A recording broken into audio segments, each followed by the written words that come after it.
Hola amigos, ¿cómo están? Aquí desde la ciudad de Natania nuevamente con ustedes, como es costumbre, semana tras semana llevando el comentario de la parachá semanal.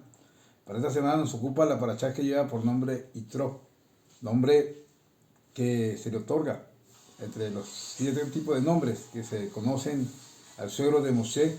Este es uno de ellos, Yitro. ¿Ok? Tuvo el honor de que la parachá donde se declaran los Aseret Dibrocos, según los 10 mandamientos, está contenido dentro de su porción o dentro de la porción que lleva su nombre. ¿Ok? Su ubicación, bueno, libro de Shemot, vamos a estar entrando en el capítulo 18, versículo 1, hasta la finalización del capítulo 20, creo que es el versículo 23. ¿Ok? Son 3 capítulos nada más, pero es una parashá bastante extensa, bastante profunda. Y bueno, vamos entonces a dar inicio y en lo que el tiempo nos permita, pues ir avanzando. Bien, este es el capítulo 18, con que inicia esta porción, viene a sacar digamos, el orden cronológico, como viene el libro de Shemot relatando hasta ahora la salida del pueblo de Israel de Egipto, de Israel. ¿Sí? El capítulo 18 está justapuesto, es decir, se intersecta o se coloca después del capítulo 17, donde, como estuvimos viendo en la parashá ante la semana anterior, Beshalach, estuvimos observando que el pueblo de Israel estuvo acampando en el desierto de Seir, ¿okay? En Refidim. Ahí fue donde los atacó Amalek y donde Moshe ordenó a Yehoshua para que se preparara a tomar venganza, ¿ok? Con respecto a esta situación de Amalek. Ahí quedamos en la parasha anterior y aquí comienza el capítulo 18, hace un salto del contexto, ¿ok? Y viene a traer nuestra situación de Yitro acá. Y lo es bueno que lo establezcamos ahora para poder entender algunos aspectos que son sumamente importantes destacar acá. Bien, Yitro, ministro de Miriam, suegro de Moshe, oyó todo lo que Elohim había hecho por Moshe y por su pueblo Israel, y que el Eterno había sacado a Israel de Egipto. Como decíamos, Yitro se conoce por 7 nombres en la Torá. ¿Ok? Yitro, Yeter, Jobab, Heber, Kenny y Putiel.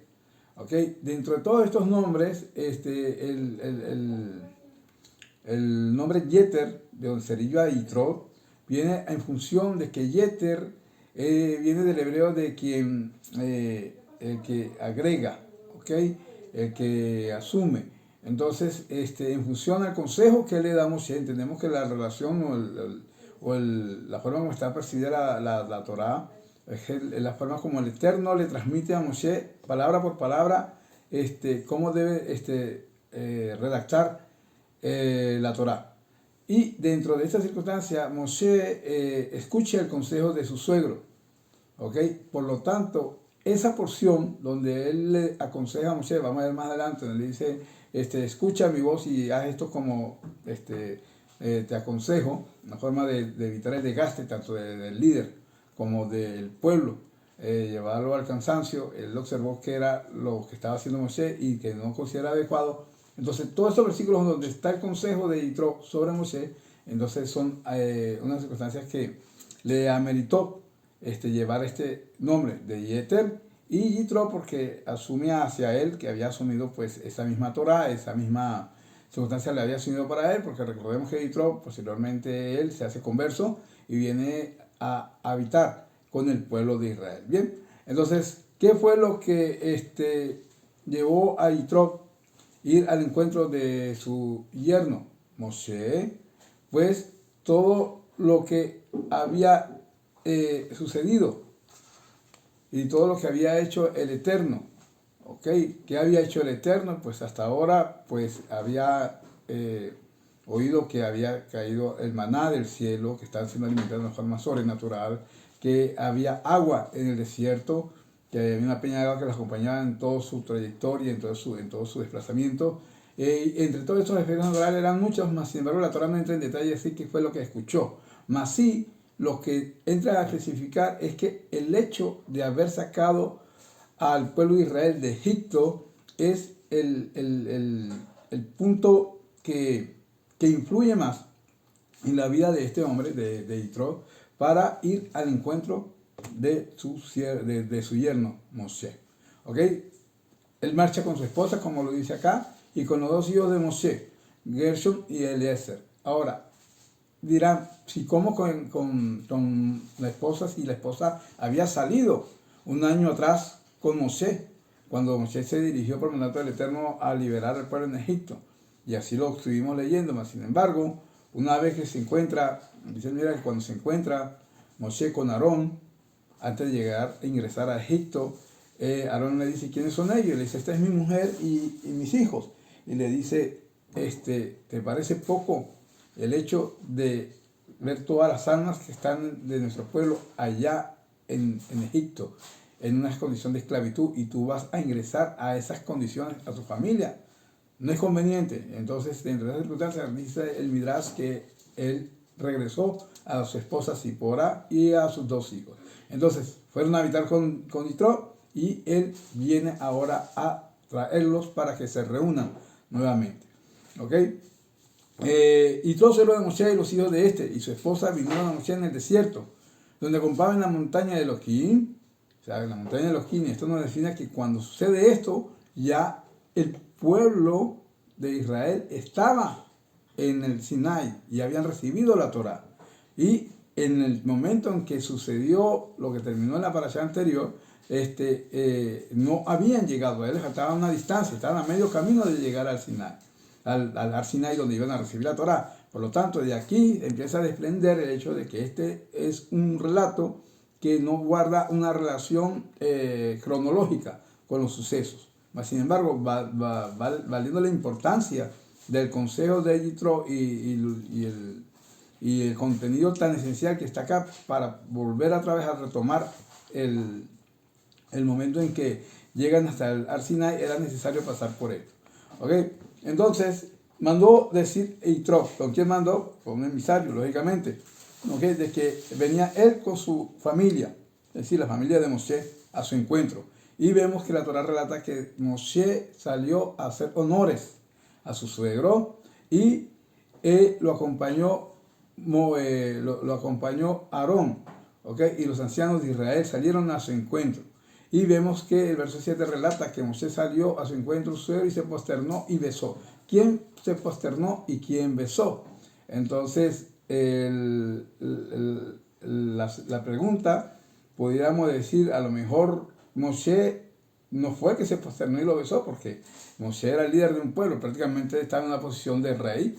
¿Cómo va a llegar a rendirle pleitesía a un hombre que no tiene su misma jerarquía? Entonces, dentro de esa situación, podríamos decir que fue Yitro el que se posternó y besó a Moshe. Mas, sin embargo, aquí dice Ish, la palabra Ish, ¿ok? Que el hombre se posterna es lo que nos determina que aquí se llama Ish en la Torah es a Moshe. Moshe fue el que lo hizo, en función de que no importando, así era la humildad de Moshe, que no importando su condición de líder, ¿okay? Dentro de, prácticamente un monarca dentro de este pueblo naciente, aún así él respetaba a su suegro y le rindió honores conforme era debido, en función del aprecio que le tenía. ¿Ok? Se preguntó uno a uno por su bienestar, y entonces dice el verso 8 que empezó Moshe a relatar todo lo que había sucedido y cómo había el pueblo de Israel salido de Egipto. ¿Ok? Y Dios se regocijó por toda la bondad que el Eterno había hecho por Israel. ¿Ok? Se regocijó, se alegró. ¿Ok? ¿Cuál es la bondad? Pues todas las formas como él veía que el pueblo de Israel no solamente había sido liberado, sino que estaba siendo sostenido en esta travesía en el desierto. ¿Ok? Y por lo tanto también estaba muy alegrado por lo que había recibido la Torá. Ya en ese momento ya el pueblo de Israel había recibido la Torá. ¿Ok? Y todas esas circunstancias hacían regocijar a Yitro, viendo la bondad con que el Eterno había bendecido al pueblo de Israel. Entonces, así lo expresa el verso 10, dice: bendito el Eterno que salvó a ustedes de la mano de Misraim, Egipto, y de la mano del faraón, que fue librado del pueblo de estar bajo el dominio de Egipto. Y ahora sé que el Eterno es más grande que todos los dioses, pues con lo mismo que malévolamente actuaron contra ellos, fueron castigados. O sea, ¿cómo llega Yitro a la conclusión de que Kadosh Baruj Hu, el Dios de Israel, es el Dios verdadero? Por la forma en cómo se establece la justicia. ¿Ok? Él dice, recordemos, y hago un paréntesis aquí, recordemos que según la tradición, Yitro fue asesor, consejero, no solamente del faraón, sino de muchos reyes que estuvieron adquiriendo los servicios de este asesor, ¿no? Un consejero, un hombre de mucha sabiduría.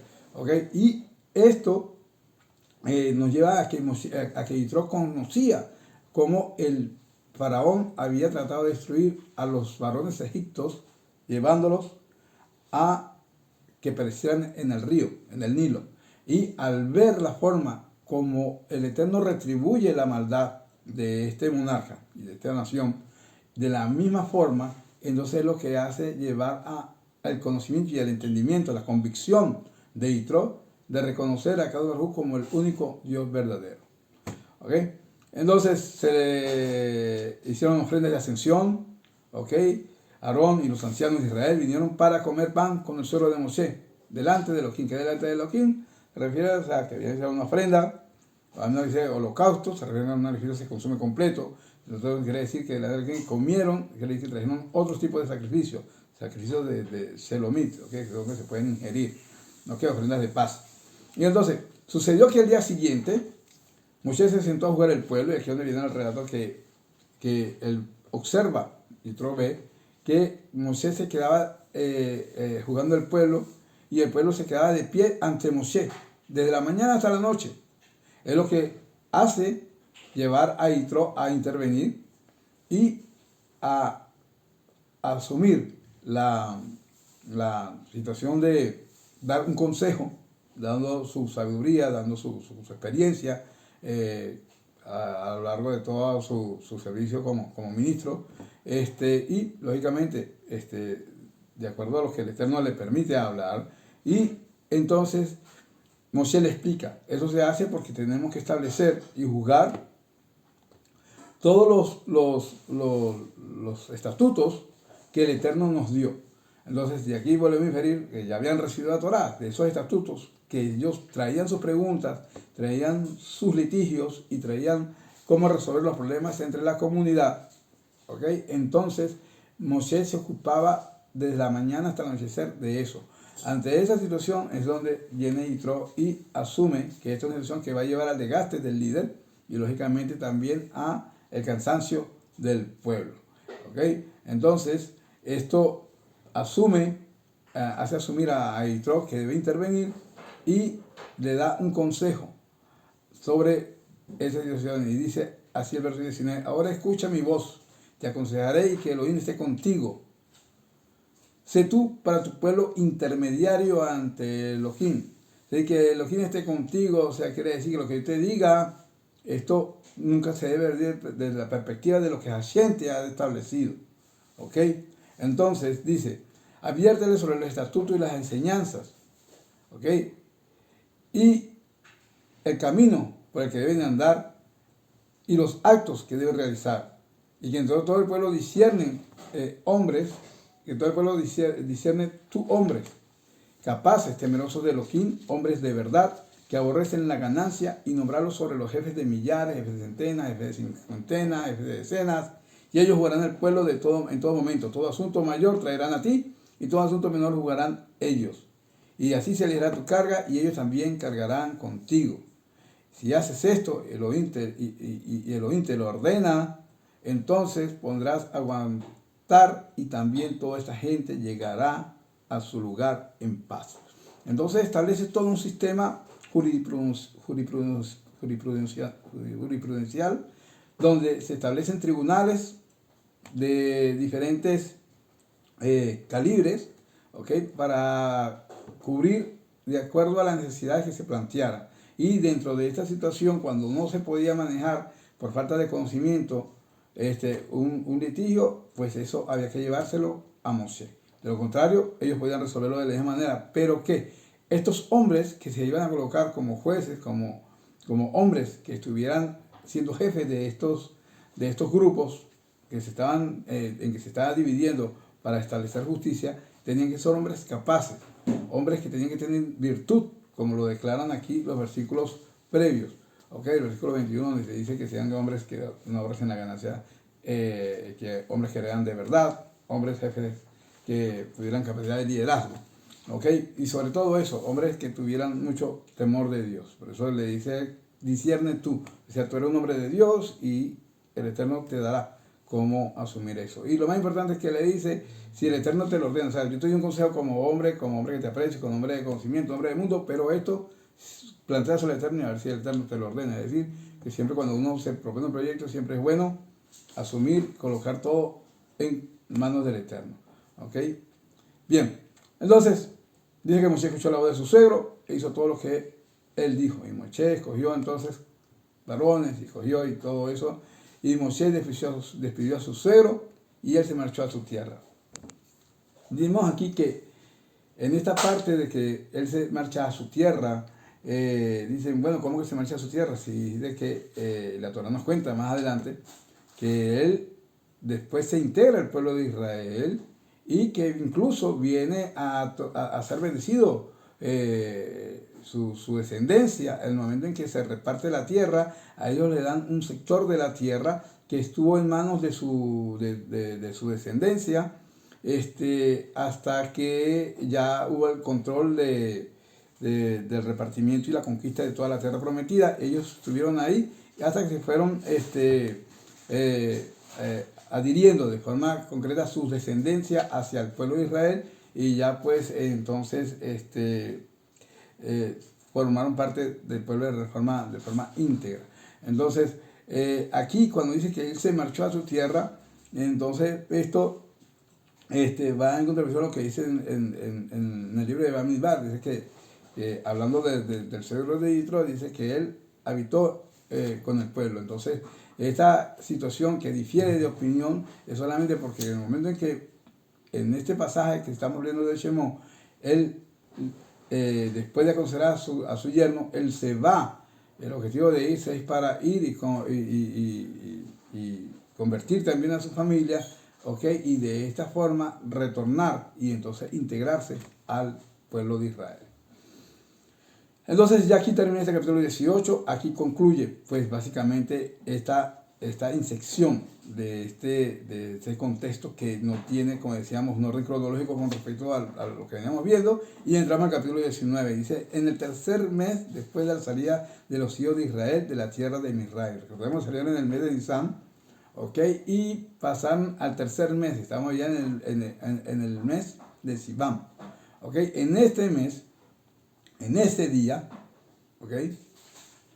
llegaron al desierto de Sinai y partieron de Refidim, donde nos quedó el capítulo 17, y llegaron al desierto de Sinai y acamparon en el desierto, y allí acampó Israel frente a la montaña. ¿A cuál montaña? Al monte de Oreb, donde iban a recibir la Torah. Entonces, aquí nos viene a decir cuál fue este día. Este día fue el primero de Rosh Hodesh de Sivan. Ellos llegaron ahí y acamparon. Y dentro de este desplazamiento, entonces viene el Eterno a indicarle a Moshe cómo debería preparar al pueblo para que estuvieran en las condiciones de poder recibir la Torah. Recibir la Torah no era simplemente recibir el compromiso, sino era el hecho de tener que elevarse espiritualmente al punto tal de poder tener un nivel profético, donde todo el pueblo tiene que tener un nivel profético para poder percibir la revelación que aconteció en el Sinai. Entonces Moshe ascendió a Elohim y el Eterno lo llamó desde la montaña para decir, así dirás a la casa de Jacob y expondrás a los Bene Israel, a los hijos de Israel. Aquí, ¿a qué montaña lo llamó? Pues el mismo lugar donde había presenciado más de un año atrás lo de la zarza ardiente, ¿ok? Ahora, aquí lo llama para establecer esto. La casa de Jacob, en la casa de Jacob es un término que se refiere aquí a las mujeres del pueblo de Israel. ¿Cómo entendemos que eso se refiere? Porque esta expresión, cuando la Torá utiliza aquí la casa de Jacob, es con el objetivo de determinar que la mujer es la pilar de la casa, de los hogares de Israel. Por lo tanto, de aquí infieren los sabios que todo es interpretado así, ¿ok? Que aquí se está refiriendo a las mujeres y por eso utiliza el término para hablar de lemor. Como hemos explicado en la parashá anterior, son formas de decir, ¿ok? Una es lemor, que dice habla, y otra es decir, que dice diles, y otra es, la otra es ledaber, o sea, que es decir, también habla, pero son contextos, verbos que vienen a ser utilizados y a insinuar dentro de su utilización la forma, digamos, gramatical como se infiere que debe hablar.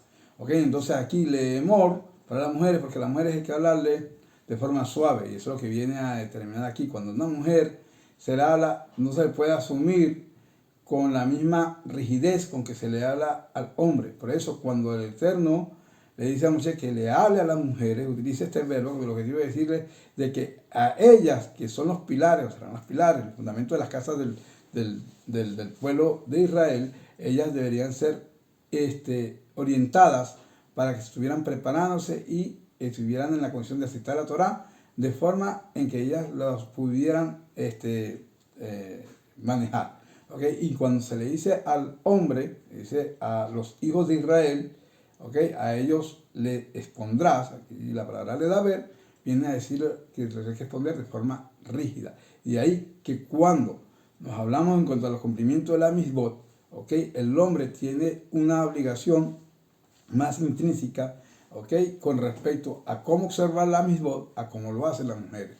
Por eso es que hay mandamientos en que las mujeres están exentas y hay mandamientos en donde las mujeres, aunque estén en obligación de hacerla, no se le aplica la misma rigidez en la forma en cómo se observa el cumplimiento de parte de los hombres. ¿Ok?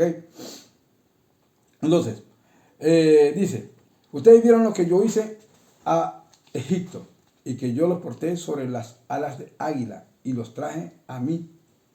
Es decir, ustedes lo vieron, no es que se lo contaron, ¿ok? No es que escucharon, sino lo vieron, observaron, fueron testigos presenciales de cómo los saqué de Egipto, ¿ok? Cómo los porté sobre las alas de águila. Esta es una versión, siempre me gustó siempre esa explicación. El águila es el ave que vuela más alto, ¿ok? Y al colocar sus crías sobre sus alas, tiene la convicción de que ningún ave de caza, de presa, ¿okay? va a cazar a sus crías. ¿Okay? Esa es la simbología que trae aquí con esto de portarlas sobre las águilas, de las alas del águila. Así de confiado se debe sentir siempre el pueblo de Israel y confiar siempre en el Eterno.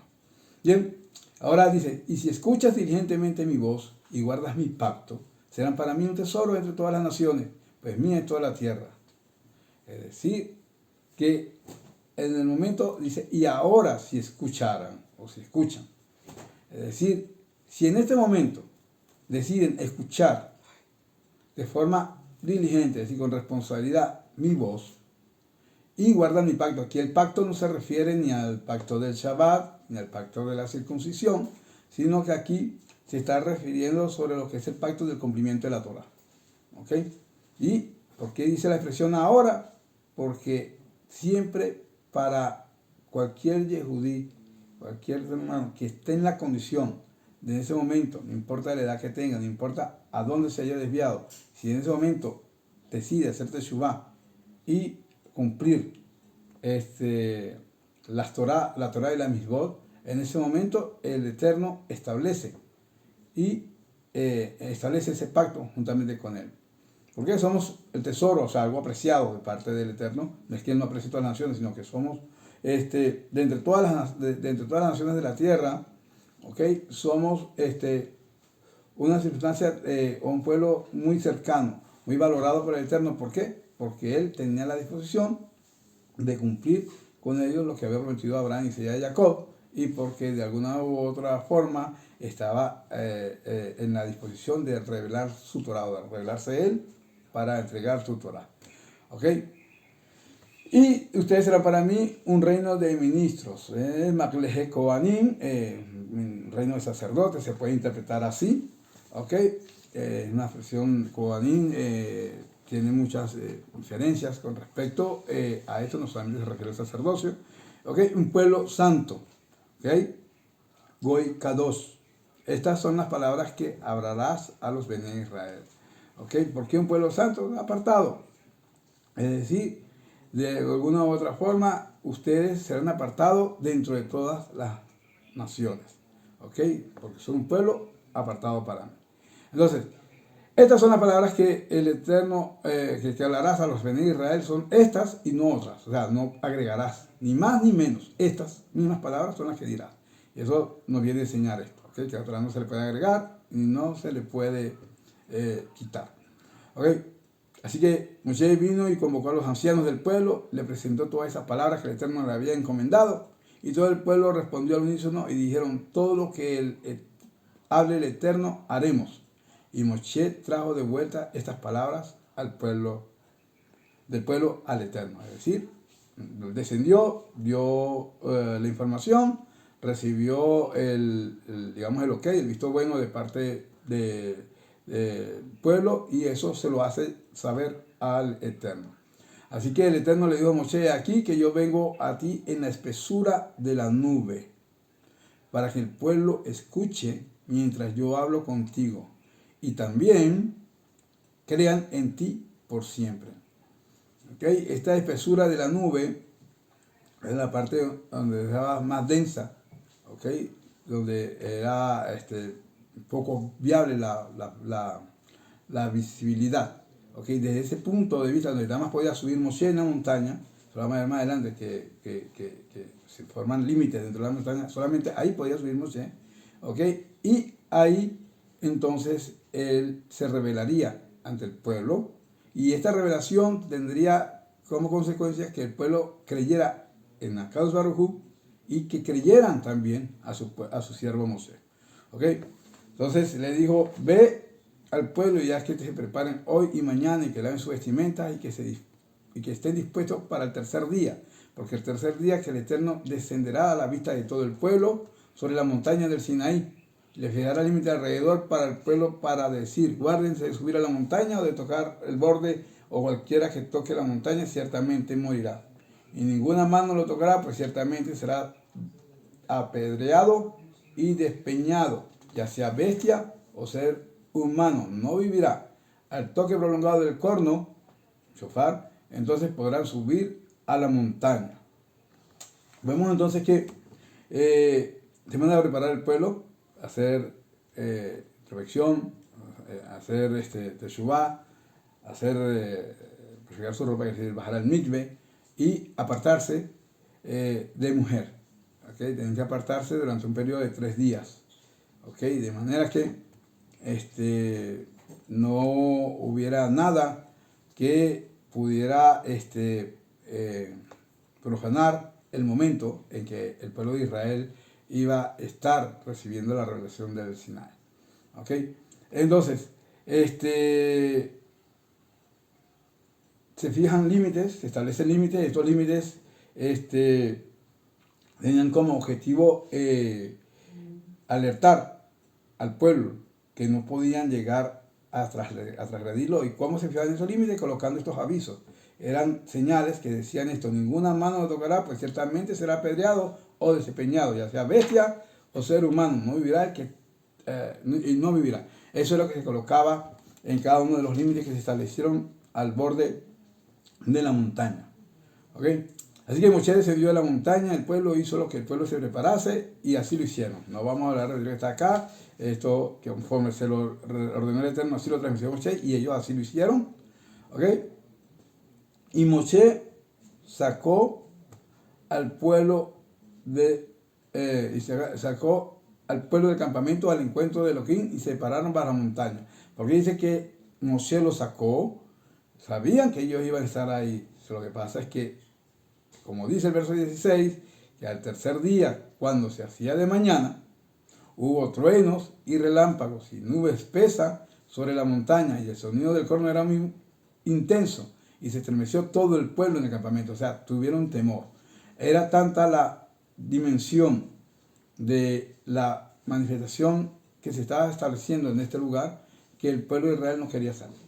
Entonces Moisés tuvo que sacarlos y guiarlos, darles confianza y llevarlos para que pudieran estar en la montaña. ¿Ok? Y aquí viene el verso 18 a describir cómo está la montaña humeaba enteramente porque el Eterno había descendido sobre ella en el fuego. ¿Ok?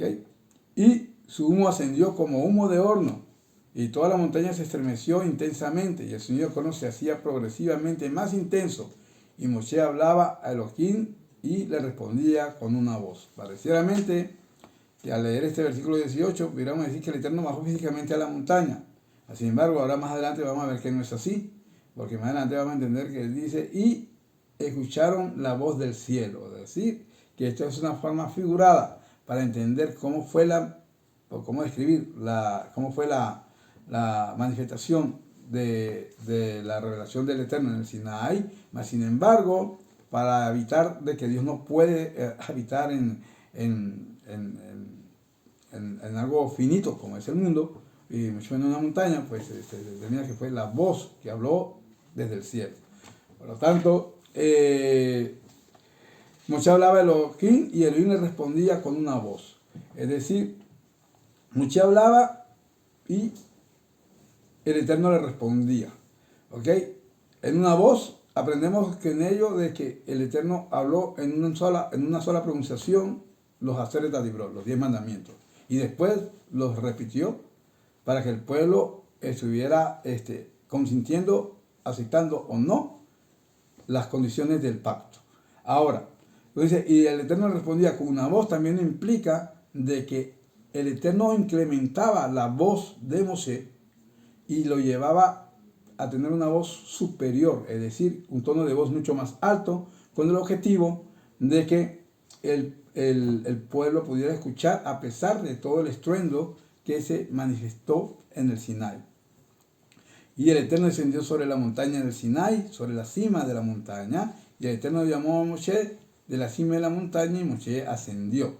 Y el Eterno le dijo a Moshe, desciende y advierte al pueblo, no sea que se desbanden hacia el Eterno para ver y caigan muchos de ellos, y también los Kohanim que se acerquen al Eterno deben estar preparados, no sea que el Eterno irrumpa en ellos. Y Moshe dijo al Eterno, el pueblo no podrá ascender a la montaña del Sinai, porque tú nos has advertido diciendo, fija límites a la montaña y conságralas. Entonces, vemos aquí de que el Eterno le vuelve a decir que tenga la disposición de ir y advertir para que se evite la pérdida de vidas de forma innecesaria. ¿Ok? Entonces, Moshe le alude a decir de que el pueblo no lo haría porque simplemente ya se habían advertido y se habían establecido los límites conforme él lo había ordenado. Sin embargo, vemos mañana que el Eterno le dice, no, anda, es decir, está bien, lo hiciste, pero vuelve a hacerlo.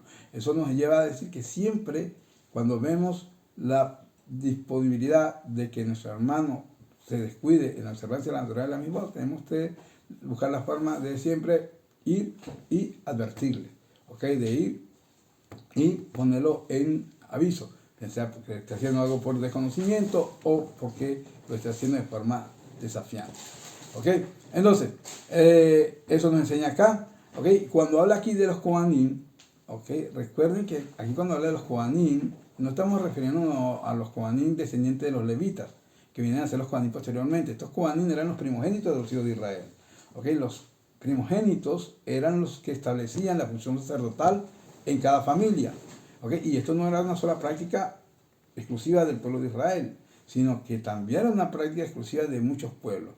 Entonces, Esa es la razón por los cuales también cuando la plaga de los primogénitos viene sobre los egipcios, estos primogénitos, ¿por qué son escogidos para ser, digamos, el objetivo, el blanco de esa plaga? Porque sabían que estos primogénitos eran los que ejercían la boda Zará, eran los que siempre estaban haciendo el culto a la idolatría, y por esa circunstancia son los que son ajusticiados en Egipto.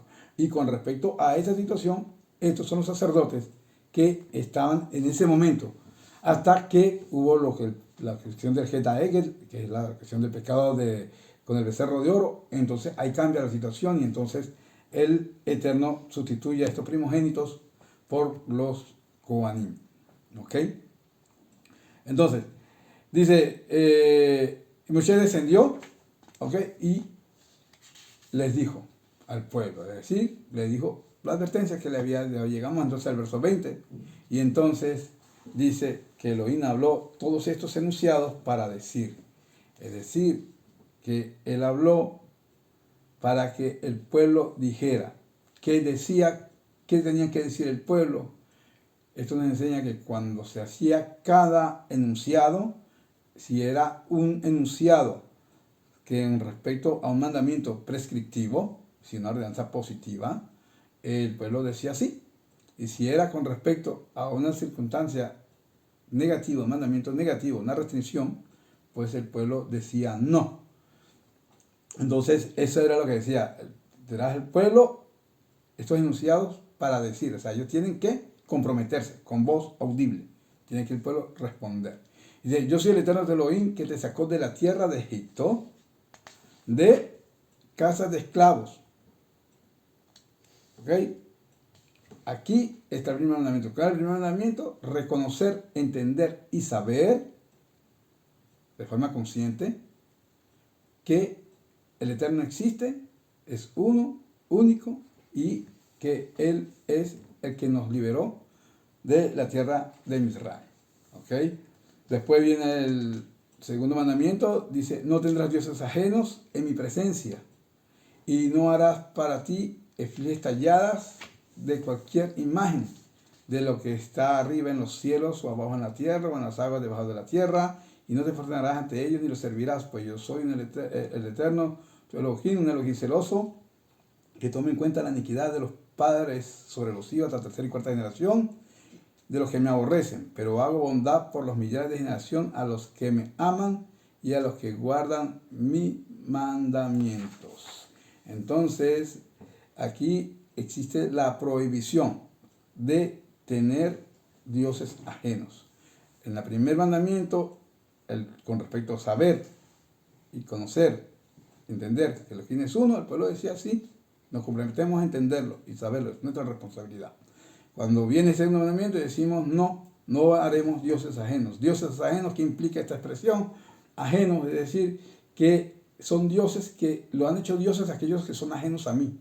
¿Ok? Pero ustedes no pueden determinar dioses porque estos no son dotados de ningún tipo de poder, y simplemente está dentro de la ignorancia de los pueblos por desconocerme, y dentro de esta circunstancia da origen a estas deidades que en fin y al cabo no son nada. Pero más sin embargo, en mi presencia no los tendrás. Y esto de mi presencia se refiere a que no es solamente una situación que se le determina a esta generación, sino que como el Eterno es eterno, sería por toda la eternidad. ¿Ok? Y como Él ocupa todo el espacio, y Él va más allá del espacio, Él es en sí todo, pues lógicamente bajo ninguna circunstancia, en ningún lugar se puede mantener. Ningún hijo de Israel puede asumir este tipo de circunstancias. Un Dios celoso, es decir, celoso para castigar, es decir, para establecer disciplina, para corregir, hasta la tercera y cuarta generación de los que lo aborrecen. Si lo aborreces, pues no solamente estás creando una situación negativa hacia tu vida, sino también hacia tu descendencia, hasta los bisnietos, tataranietos, básicamente la tercera y cuarta generación. Mas, sin embargo, Él en su bondad hace bondad a millares, es decir, millares, lo mínimo de millares son 2000, o sea, 2000 generaciones para los que les sirven, ¿ok? Y guardan sus mandamientos. El tercer mandamiento dice, no tomarás el nombre del Eterno tu Elohim en vano. Es decir, el Shem HaMeforach de Akadosh Baruj Hu no se puede pronunciar de forma vana. La única forma como se puede pronunciar el nombre de Akadosh Baruj Hu es porque se requiera, bien sea por una situación donde se lleva a juicio una persona y tiene que jurar por el nombre del Eterno, o los Juanín cuando ellos inferían para bendecir al pueblo y invocaban el nombre de Akadosh Baruj Hu. ¿Ok? Entonces, el nombre de Akadosh Baruj Hu no se puede colocar en vano. Entonces, dice el cuarto mandamiento, el versículo 8, recuerda el día de Shabbat para santificarlo.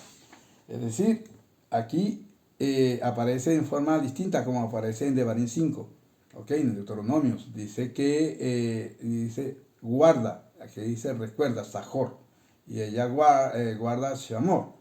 Entonces, nuestros sabios dicen, como fue una sola expresión, en una sola expresión, el Eterno dijo las dos condiciones, ¿ok? Una denota que nosotros debemos recordar el Shabbat con el objetivo de tener presente siempre este espacio de santidad en nuestras vidas, y el otro guardarlo de no profanarlo. O sea, uno tiene, en este versículo de Shemot, versículo 8, nos habla de recordar como un mandamiento positivo, y en el Devarim, en donde aparece otra vez los Asereat Dibrot, ya en el discurso de despedida de Moshe, en ese libro de Devarim, recuerden que es ya las palabras de Moshe al pueblo, no como en el Torah, que es la palabra del Eterno que da Moshe para decir al pueblo. Entonces ahí aparece en la repetición y aparece Shamor en forma de que tiene una característica de prohibición, pues, que no podemos dejar de guardarlo. Para santificarlo, ¿cómo se santifica el día de Shabbat?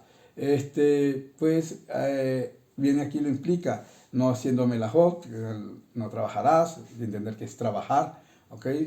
Una relación que habla sobre las melajot que están prohibidas, 39 melajot que tienen relevancia con lo que eran las labores que se hacían en la construcción del Mishkan, esas y sus derivadas están prohibidas hacerlas en Shabbat, se consideran trabajo, ¿ok?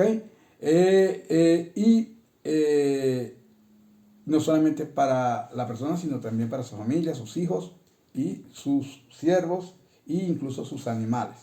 Así que está bien. Y también se santifica, ¿cómo santificamos nosotros en Shabbat? Con palabras de Torah sobre una copa de vino, y entonces aquí por lo menos está en el verso 11, la expresión que utilizamos, los versículos que utilizamos para santificar, hacer el Kiddush los días de Yom Shishi, en la noche cuando recibimos el Shabbat.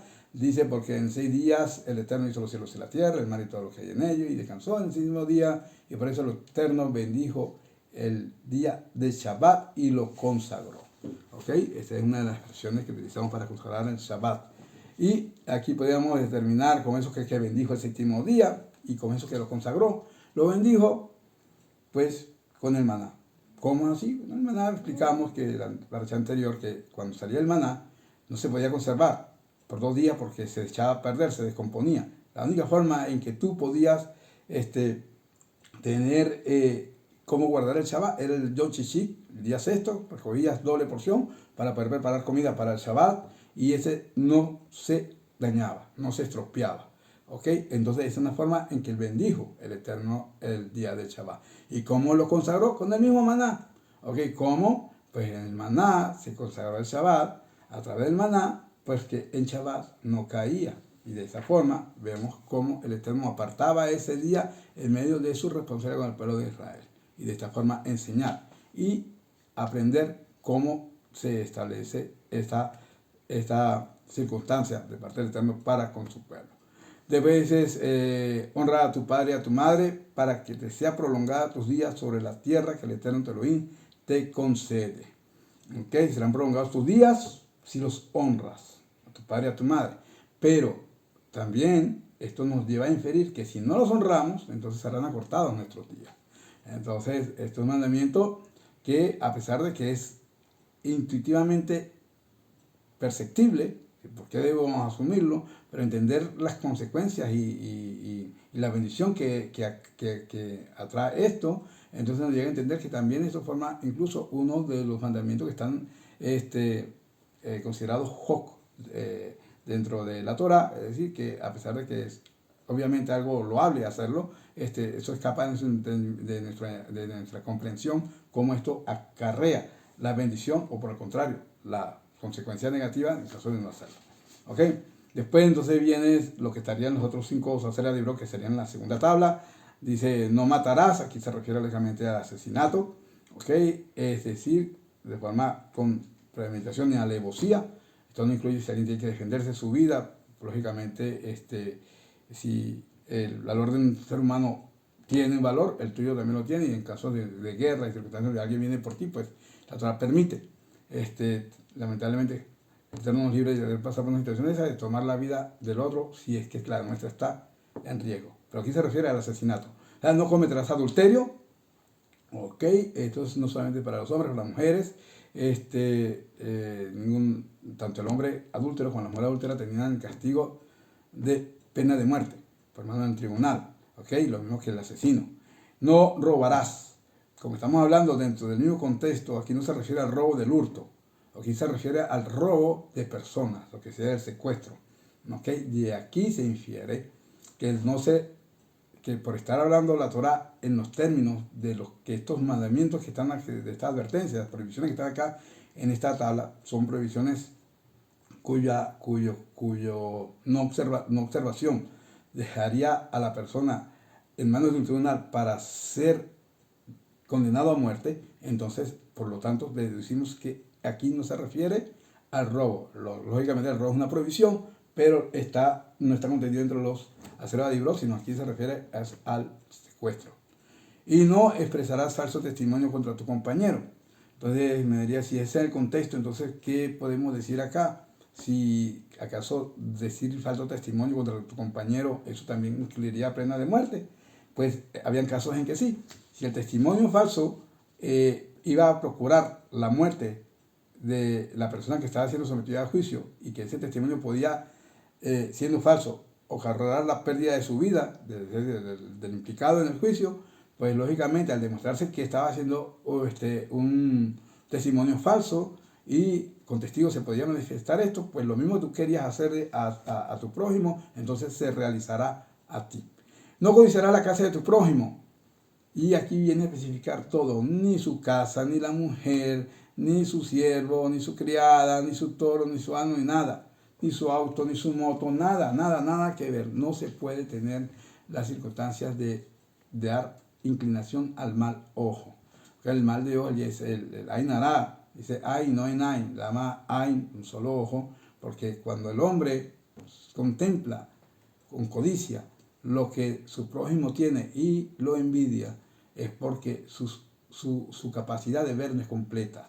¿Okay? Si viera con sus 2 ojos, entendiera que también a él el Eterno le da de acuerdo a su bondad y por lo tanto no tuviera necesidad de ir a envidiar a otro.